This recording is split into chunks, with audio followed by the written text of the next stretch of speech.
What's your IQ? 120? 91? And what does it all mean? Is it even possible to define a person's intelligence by a test? And does who is setting the test and why make a difference to your score?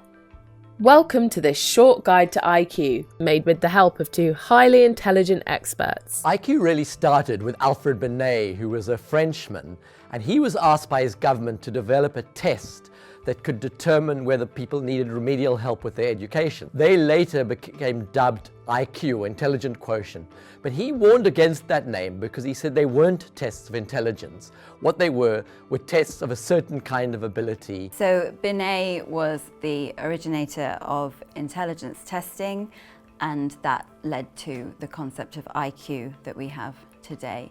The idea that somebody could have a general intellectual level that could be measured between 1 and 100. What happened next was that it crossed the Atlantic and was adopted by American psychologists.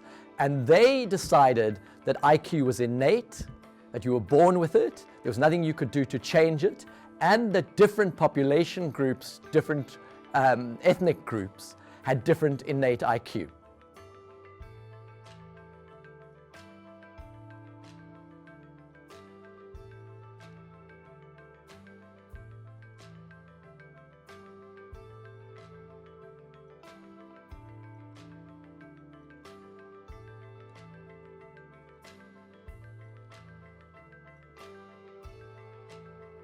This view of the early IQ testers in the United States has been subsequently decisively disproved.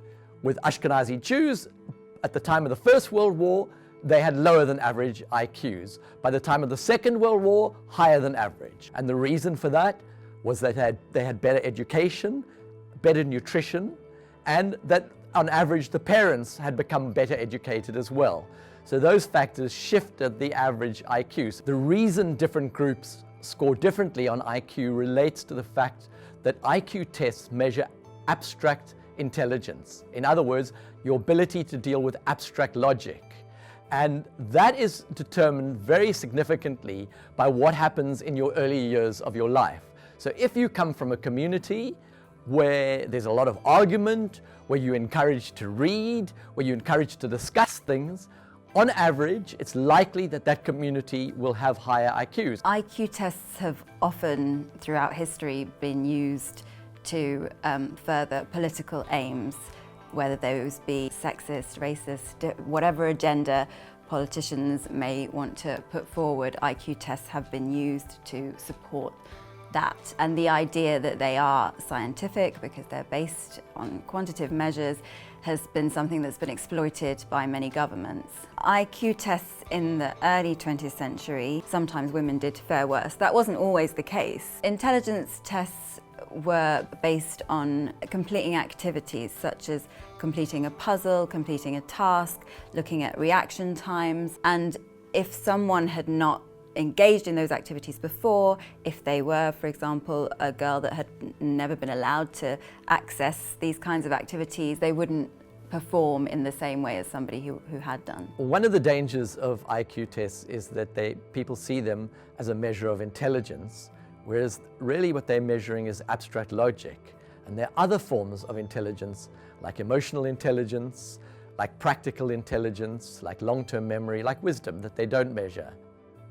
I'm not opposed to IQ tests per se. I think that they are useful in measuring abilities in things like maths, science, computer science, because they're measuring the same kinds of things that IQ tests measure.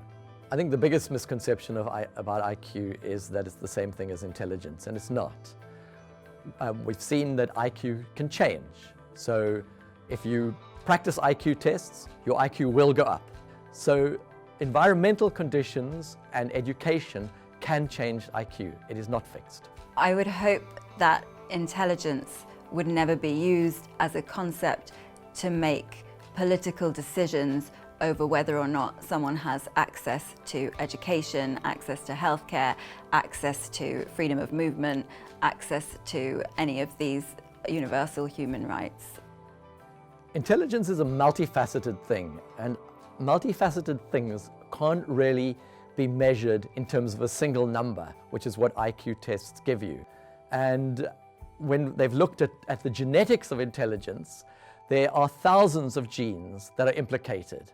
So it is a much more complex thing than what is measured by a single IQ test.